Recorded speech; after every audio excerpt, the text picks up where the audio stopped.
सपा के सांसद रामजी लाल सुमन पर करणी सेना का कहर, धमकियां रुकने का नाम नहीं ले रही हैं। राणा सांगा वाला विवाद और सियासी तूफान के बीच अब आगरा में रामजी लाल सुमन के घर पर हुआ हमला। इस हमले ने न सिर्फ सपा को बल्कि पूरे उत्तर प्रदेश की सियासत को हिलाकर रख दिया। सड़क पर उतरकर विरोध कर रही पल्लवी पटेल ने पीडीए पर आरोप लगाया है, तो वहीं सपा तिलमिलाती हुई चेतावनी दे रही है कि ईद के बाद हम इस सरकार को हिलाकर रख देंगे। अखिलेश यादव का कहना है कि रामजी लाल पर हमला सिर्फ इस वजह से हुआ क्योंकि वो दलित है। यही बात आग में घी का काम कर रही है और अब बसपा भी पूरी तरह से बिफर हो गई है। मायावती ने सीधे तौर पर आरोप लगाया है कि हमला बीजेपी और करणी सेना की सुनियोजित साजिश का हिस्सा है।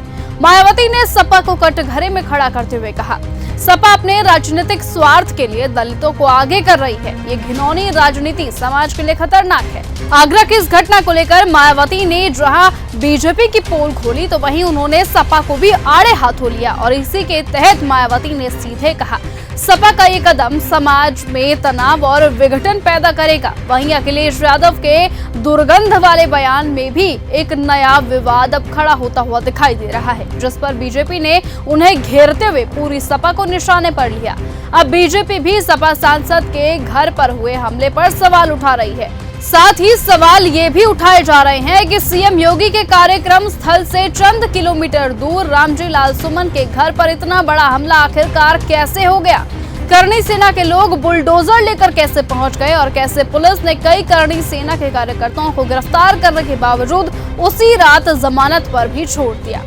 क्या ये प्रशासन की मिलीभगत है? वीडियो वायरल हो रहे हैं जिनमें करणी सेना के लोग प्रशासन से सीधे सहायता मांगते हुए नजर आ रहे हैं। तो वहीं सपा के नेता राम गोपाल यादव ने भी आगरा में इसे एक पूर्व सुनियोजित साजिश और प्रशासन के संरक्षण में घृणित राजनीति का हिस्सा करार दिया है। उन्होंने खुली धमकी दी है, अगर इन पर कार्यवाही नहीं हुई तो ईद के बाद हम सरकार को हिलाकर रख देंगे। एक जोरदार हल्ला बोल होगा योगी सरकार के खिलाफ। वहीं अब इस मामले में 2 एफआईआर दर्ज हो चुकी हैं। एक रामजी लाल सुमन के बेटे की तरफ से, जिसमें जानलेवा हमला और गाड़ियों में तोड़फोड़ का आरोप है, और दूसरी एफआईआर सुरक्षा में तैनात एसआई द्वारा। रामजी लाल सुमन में सदन में राणा सांगा पर विवादित बयान दिया था, जिसके बाद करणी सेना ने उनको धमकियां देनी शुरू कर दी थी और अब लगातार जान से मारने की धमकियां उन्हें दी जा रही हैं। तो वहीं इस पूरे घटनाक्रम पर चंद्रशेखर आजाद की भी प्रतिक्रिया सामने आई थी। इस पूरी घटना पर बुरी तरह से वो भड़क उठे थे। उन्होंने इसे उत्तर प्रदेश की बिगड़ी हुई कानून व्यवस्था का उदाहरण बताते हुए कहा था कि ये मामला पूरी तरह से सुनियोजित था। चंद्रशेखर आजाद ने सख्त सवाल उठाए, जब एक दलित नेता पर हमला होता है तो क्या समाजवादी पार्टी उनके ही नेता का समर्थन नहीं करेगी?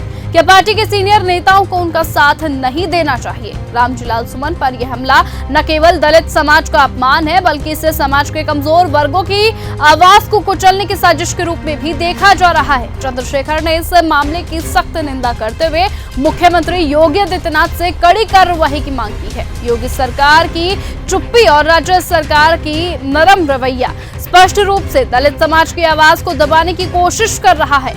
जब एक दलित नेता पर हमला होता है और सरकार उसे नजरअंदाज करती है तो ये पूरे समाज को असुरक्षित महसूस करवाता है। योगी सरकार का मौन दलित समाज के लिए बहुत खतरनाक संकेत है। ये हमला सिर्फ एक सांसद पर नहीं बल्कि हमारे लोकतंत्र की बुनियादी स्वतंत्रता पर हमला है। खुद चंद्रशेखर आजाद ने इन सभी बातों को कहा है। तो वहीं अब ये कयास लगाए जा रहे हैं कि 2027 का जो यूपी में विधानसभा का चुनाव होगा वो बीएसपी और एएसपी दोनों साथ मिलकर लड़ सकती है, क्योंकि जिस तरीके से हमने आपको बताया है कि हर मुद्दे पर एएसपी और बीएसपी के 2 प्रमुख नेता यानी मायावती और चंद्रशेखर आजाद हर मुद्दे पर अपनी आवाज को बुलंद करते हैं, और साथ ही दोनों नेताओं की जो भाषा होती है यानी दोनों नेताओं की जो बोलने का तरीका होता है वो भी एक जैसा ही होता है। जिस तरीके से चंद्रशेखर आजाद ने इसमें सपा को आड़े हाथों लिया, उसी तरीके से इसी मामले पर मायावती ने सपा को भी आड़े हाथों लिया। और अब ऐसा माने जाने लगा है कि जिस तरीके से दोनों नेता दलितों के लिए काम कर रहे हैं उस तरीके से अब ये दोनों साथ में आ सकते हैं। 2027 का चुनाव एक साथ लड़ सकते हैं, यानी दोनों पार्टियों का गठबंधन हो सकता है,